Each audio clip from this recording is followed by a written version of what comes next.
IPL 2025 లో మరో high score match కి అయితే రంగం సిద్ధమైంది. మ్యాచ్ నెంబర్ 5 అహ్మదాబాద్ వేదికగా గుజరాత్ వర్సెస్ పంజాబ్ కింగ్స్. వీళ్ళిద్దరి మధ్య అయితే మ్యాచ్ అయితే జరగబోతుంది. ఇద్దరి మధ్య అయితే మాత్రం ఐపీఎల్ లో ఒక క్లోజ్ కాంటెస్ట్ అయితే జరుగుతూ ఉంది.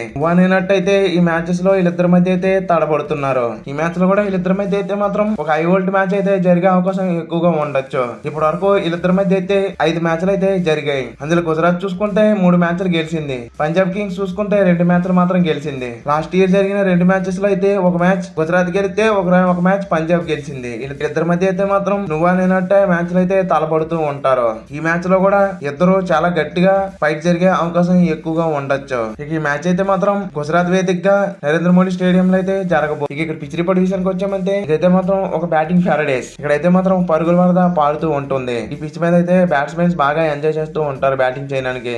ఈ గ్రౌండ్ లో చూసుకుంటే ఇదే ఫస్ట్ మ్యాచ్. పిచెస్ అయితే మరీ పెస్ట్ గా ఉంటాయి. దీని కారణం వల్ల అయితే మరీ హెవీగా రన్స్ అయితే వచ్చే అవకాశం ఎక్కువగా ఉంటుంది. ఇక ఈ గ్రౌండ్ స్టాట్స్ విషయానికి వచ్చామంటే ఇప్పటి వరకు 35 మ్యాచ్లు అయితే జరిగాయి. ఫస్ట్ బ్యాటింగ్ చేసిన టీం 15 మ్యాచ్లు అయితే గెలిచింది. చేసింగ్ చేసిన టీం 20 మ్యాచ్లు అయితే గెలవగలిగింది. ఇక్కడ ఫస్ట్ ఇన్నింగ్స్ యావరేజ్ స్కోర్ 167 గా ఉంది. ఇక టాస్ విషయానికి వచ్చామంటే టాస్ గెలిచిన కెప్టెన్ కళ్ళు మూసుకు అయితే ఫీల్డింగ్ తీసుకుంటారు. దీనికి వన్ ఆఫ్ ది రీజన్ ఇది ఒక నైట్ మ్యాచ్ కావడం వల్ల అయితే డూ పడే అవకాశం ఎక్కువగా ఉంటుంది కాబట్టి ఫీల్డింగ్ అయితే ఎక్కువగా తీసుకునే అవకాశం ఎక్కువగా ఉంటుంది. స్టాట్స్ కూడా చూసామంటే చేసింగ్ టీమ్ కే బాగా అనుకూలంగా ఉన్నాయి. రెండు టీంలు కూడా ఇదే ఫస్ట్ మ్యాచ్. దీని కారణం వల్ల కూడా ఫస్ట్ టాస్ గెలిచిన కెప్టెన్ ఫీల్డింగ్ తీసుకుంటారు. ఇక టీమ్స్ విషయానికి వచ్చామంటే గుజరాత్ టీం అయితే మాత్రం చాలా సాలిడ్ గా అయితే కనబడుతుంది. మెయిన్లీ వాళ్ళ దగ్గర అయితే ఒక బ్యాలెన్స్ ప్లేయింగ్ లెవెన్ అయితే కనబడుతుందని చెప్పాలి. వాళ్ళ దగ్గర ఉన్న ప్లేయర్ పిచ్ కి సెట్ అయితే మంచి బ్యాట్స్మెన్స్ అయితే కనబడుతున్నారు. వీళ్ళు ఓపెనర్ చూసుకుంటే Suman Gill and Jos Buttler. వీళ్ళైతే మాత్రం ఎంత రేంజరస్ ప్రత్యేకంగా చెప్పక్కర్లేదు. కెప్టెన్ అయిన సుమన్ గిల్ అయితే ఈ గ్రౌండ్ లో తనకి ఎటువంటి మనందరికి తెలిసిన విషయమే. తన ఫామ్ చూసుకున్న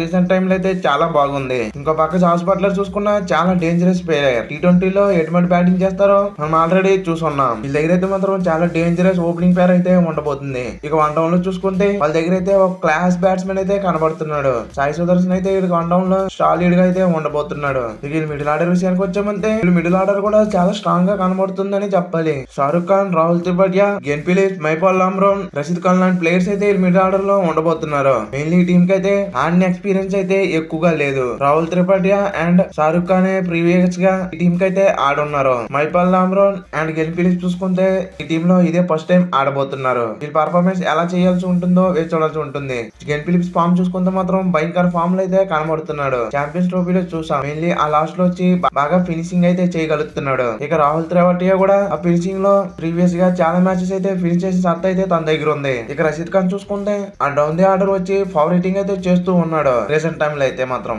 ఇది కూడా వాళ్ళకి అతిపెద్ద ప్లస్ అని చెప్పాలి. ఇక వీళ్ళు బౌలింగ్ లైన్ అప్ విషయానికి వచ్చామంటే వీళ్ళు ప్లేస్ బౌలర్స్ అయితే మాత్రం చాలా సాలిడ్ గా కనబడుతున్నారని చెప్పాలి. Kagiso Rabada, Mohammed Siraj and Pradeep Krishna ముగ్గురు టాప్ క్వాలిటీ పేస్ బౌలర్స్ అయితే ఉన్నారు. కగిసో రబాడా చూసుకుంటే రీసెంట్ టైమ్ లో చాలా మంచి ఫామ్ లో అయితే ఉన్నాడు. మొహమ్మద్ సిరాజ్ కూడా రీసెంట్ టైమ్ లో అయితే మంచి ఫామ్ లోనే కనబడ్డాడని చెప్పాలి. వీళ్ళిద్దరికి అయితే మాత్రం ఐపీఎల్ లో చాలా ఎక్స్పీరియన్స్ అయితే ఉంది. ఇక ప్రదీప్ కృష్ణ చూసుకుంటే పిచ్ నుండి ఆ మాత్రం హెల్ప్ లభించిన తనైతే మాత్రం హెవీ బౌన్స్ రాబెడుతూ బ్యాట్స్మెన్ కి అయితే ముప్పు తిప్పలు పెట్టే సత్తా అయితే తన దగ్గర కనబడుతుంది. ఇక వీళ్ళు తోడుగా పార్ట్ టైం పేస్ బౌలర్ గా షారుఖ్ ఖాన్ అయితే ఉండబోతున్నాడు. ఇక స్పిన్ డిపార్ట్మెంట్ విషయానికి వచ్చామంటే స్పిన్ డిపార్ట్మెంట్ కూడా చాలా స్టాప్ గా కనబడుతుందని చెప్పాలి. ఎస్పెషల్లీ రషీద్ ఖాన్ అండ్ వాషింగ్టన్ సుందర్ వీళ్ళిద్దరైతే మాత్రం చాలా డేంజరస్ స్పిన్నర్స్. ఇక వీళ్ళకి తోడుగా Mahipal Lomror and Glenn Phillips వీళ్ళిద్దరు కూడా పార్ట్ టైం స్పిన్ చేయగలరు. వీళ్ళ దగ్గర అయితే మొత్తం ఓవరాల్ గా చాలా మంచి టీం అయితే కనబడుతుంది. ఇక ఫస్ట్ మ్యాచ్ కోసం ఓవరాల్ ప్లేయింగ్ టాల్ చూసుకుంటే ఓపెనర్స్ గా Suman Gill and Jos Buttler, one down లో సాయి సుదర్శన్, నెంబర్ 4 లో షారుఖ్ ఖాన్, నెంబర్ 5 లో మైపాల్ లామ్రోన్, నెంబర్ 6 లో గెన్ ఫిలిప్స్, నెంబర్ 7 లో రాహుల్ త్రిపాఠియా, నెంబర్ 8 లో రషీద్ ఖాన్, నెంబర్ 9 లో వాషింగ్టన్ సుందర్, నెంబర్ 10 లో మొహమ్మద్ సిరాజ్, నెంబర్ 11 లో కగిసో రబాడా. ఇంపాక్ట్ ప్లేయర్ గా చూసుకుంటే ప్రదీప్ కృష్ణ వచ్చే అవకాశం ఎక్కువగా ఉంది.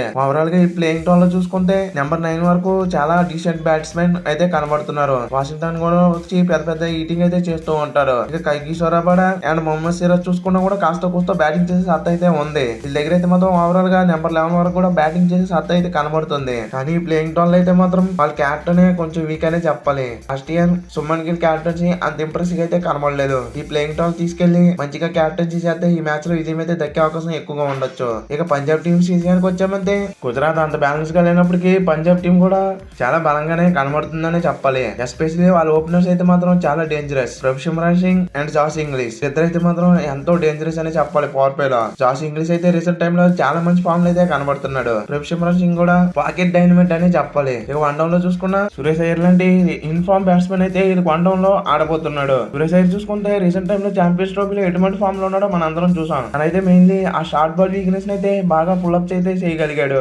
ఇక మిడిల్ ఆర్డర్ చూసుకున్నా కూడా చాలా డేంజరస్ గా అయితే కనబడుతుంది. మార్కస్ స్టోయిని, శశాంత్ సింగ్, గెన్ మ్యాక్స్వెల్, నేహార్ వాదర్ లాంటివి మిడిల్ ఆర్డర్ బ్యాట్స్మెన్స్ అయితే కనబడుతుంటారని చెప్పాలి. మార్కస్ స్టోయినిస్ అయితే రీసెంట్ టైమ్ లో ఎంత ఫామ్ లో ఉన్నాడో మన అందరికి తెలిసిందే. Very dangerous batsmen. ఇక శశాంత్ సింగ్ చూసుకుంటే లాస్ట్ ఇయర్ పంజాబ్ టీమ్ కి ఎటువంటి పర్ఫార్మెన్స్ ఇచ్చాడో మనం చూసాం. ఇక గెన్ మ్యాక్స్వెల్ గురించి అయితే ప్రత్యేకంగా చెప్పక్కర్లేదు. ఒంటి చేతితో మ్యాచ్ టర్న్ చేసే సత్తా అయితే తన దగ్గర ఉంది. ఇక నేహాల్ వాదర్ కూడా చాలా మంచి బ్యాట్స్మెన్. ఇక ఈ బౌలింగ్ విషయానికి వచ్చామంటే దగ్గరైతే మాత్రం ఫేస్ బౌలింగ్ చాలా సాలిడ్ గా అయితే కనబడుతుందని చెప్పాలి. హర్షదీప్ సింగ్ అండ్ వైశాఖ్ విజయ్ కుమార్, మార్కో యాన్సన్స్ లాంటి పేస్ బౌలర్స్ అయితే వీళ్ళ దగ్గర ఉండబోతున్నారు. పవర్ ప్లే లో మార్కో యాన్సన్ చూసుకుంటే చాలా డేంజరస్ బౌలర్. ఇక తనకు తోడుగా హర్షదీప్ సింగ్ ఎంత డేంజరస్ మనం ప్రత్యేకంగా చెప్పక్కర్లేదు. మిడిల్ అయితే వైశాఖ్ విజయ్ కుమార్ చూసుకుంటారు. ఈ ముగ్గురికి తోడుగా అయితే మార్కస్ స్టోయినిస్ డెత్ లో కూడా బౌలింగ్ చేసి స్పిన్ విషయానికి వచ్చామంటే వీళ్ళకి మెయిన్ స్పిన్నర్ గా అయితే యుజ్వేంద్ర చహల్ ఉండబోతున్నాడు. యుజ్వేంద్ర చహల్ ఐపీఎల్ లో ఎంత సక్సెస్ఫుల్ స్పిన్నర్ మనం ప్రత్యేకంగా చెప్పక్కర్లేదు. ఇక తనకు తోడుగా సెకండ్ స్పిన్నర్ గా అయితే హర్ప్రీత్ బార్ అయితే మాక్సిమం ఉండే అవకాశం ఎక్కువగా ఉంది. హర్ప్రీత్ బార్ చూసుకుంటే లాస్ట్ ఇయర్ బాగా పర్ఫార్మెన్స్ అయితే చేశాడు. ఇక వీళ్ళిద్దరు తోడుగా పార్ట్ టైం స్పిన్ ఆప్షన్ అయితే మ్యాక్స్వెల్ అయితే ఉండే అవకాశం ఎక్కువగా ఉంది. తనైతే ఆఫ్ స్పిన్ వేస్తూ ఉంటాడు కాబట్టి తన కెప్టెన్ తను ఎలా యూటిలైజ్ చేస్తాడని చూడాల్సి ఉంటుంది.